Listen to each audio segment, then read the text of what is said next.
defining, writing down, and knowing what your personal minimums are. But that is something that is meant to be expanded as you gain more experience, do more things, get better at some of the skills that have to do with flying the airplane, things like that. And a lot of times, what we don't talk about is how do we expand those personal minimums? How do we go beyond the check ride and start to do that? And so I think it'd be great if we covered that today as well. Excellent. Yeah, it's all about Awesome. expanding your flying skills safely. Yes, doing it safely. So Because something, yeah, you're right. When you like the day before your check ride, you have those personal minimums are kind of written out for you by your flight instructor as your solo minimums, yeah, and you're allowed to that's right. do, what solo minimums do you give people?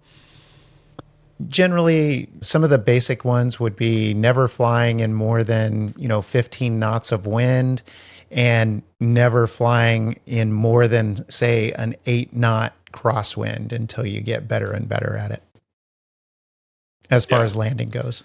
Of course, then there's minimums around, and this is actually a funny one to talk about.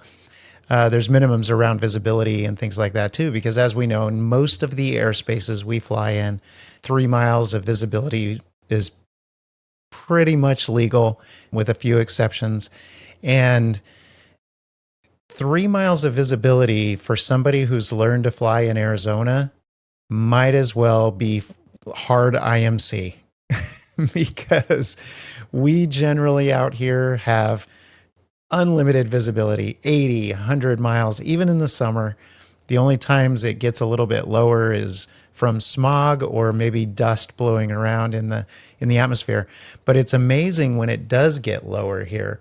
It gets down to 10 or heaven forbid, 7, 6 miles of visibility. You notice it, right? And so I wouldn't ever want one of my students to fly in anything less than, say, 6 or 7 miles of visibility because they've really had no experience doing it. And finding an airport and kind of understanding where you're at when you can only see straight down, at least compared to the way we normally can see out here, with all of the terrain we have around us and all of those sorts of things, it can be a big deal. Now, you talk to somebody who flies in the Midwest, like you do a lot, Kent, and 7, 8 miles of visibility in the summer, that's just, a Tuesday, so, It's usually 10, but it's usually not that much more. The right, automated right. weather observing systems and the ATIS are never going to tell you more than 10. I guess I shouldn't say never. I have heard of higher numbers than that, but that's pretty rare. And I remember that first flight where it was only 4 or 5 miles of visibility after I got my private. And these days, like if it was 4 miles visibility, I'm going IFR.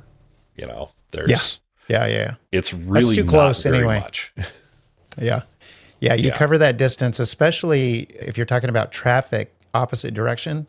That closing distance is going to happen real fast. So yeah, Yeah. that type of thing. It's kind of funny because of where we fly is a little bit different. Of course, you've flown in all sorts of places all over the U.S., but where we live is sort of different, and so those are going to affect your personal minimums, of course. Absolutely. And here in Wisconsin, it is different depending on the time of year. In the summer when it's really humid, you're not going to get a whole lot more than 10 miles.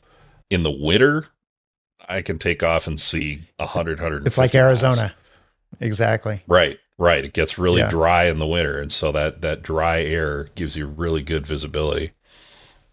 Yeah.